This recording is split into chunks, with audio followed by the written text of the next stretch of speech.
I'm delighted to be here today at Tidenham Tunnel for the unveiling of the National Railway Heritage Award plaque to mark the impressive work that's been done here, opening the tunnel over 1 kilometre long to form a new active travel route between Tintern and Chepstow.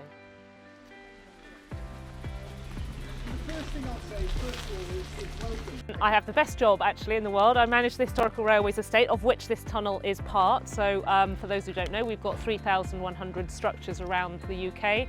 And we're delighted to be working with partners like Greenways and Cycleroutes, friends of Wye Valley, to basically repurpose some of these incredibly wonderful structures for active travel routes like this. And we've got many more plans in the future in this neck of the woods, hopefully, with the Strawberry Line and other such routes. And I'm just delighted today to see the culmination of all the hard work, because things like this don't happen overnight. So well done.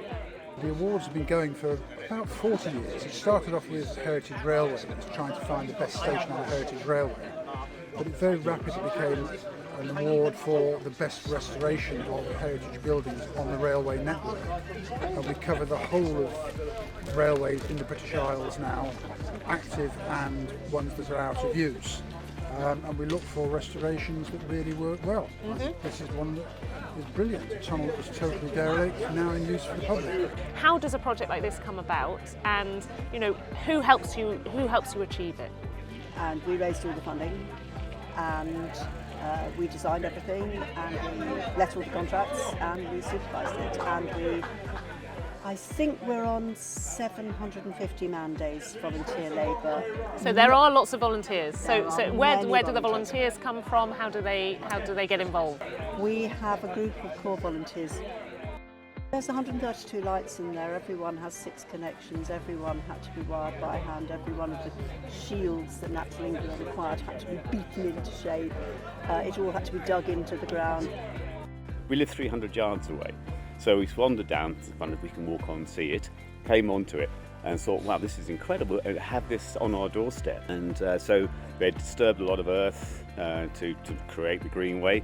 And unfortunately, over the years, there'd been lots of fly tipping, and they came back to say, yes, they are planning to build a clean up, but they need some help. So, well, I'm happy to help, and we'll get a few people along. So we sent the message out, and we came down there, and over the course of 2 weekends, I think it was, we just dug and dug and dug, and we cleared a lot of the rubbish. So then we were left with the situation where it's all been cleared now. There's lots of bare ground around the place. I'm thinking, I don't know much about wildflowers, but I'm pretty sure they like bare ground. So rather, before everything overtakes in this area, let's see if we can get some wildflowers planted into it. We were trying to cover the area from the Tidenham Tunnel on the south side down to the Sedbury Lane.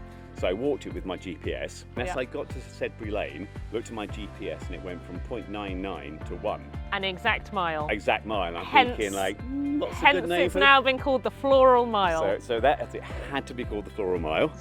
At National Highways, we're really passionate about projects like this and working with partners to enable these sorts of pathways and repurposing projects to come to life. They take a huge amount of volunteer and community effort, and we've only really played a tiny part in this project, but we're passionate about delivering safety and making sure that the future maintenance of these structures enables people to use them safely and into the long term.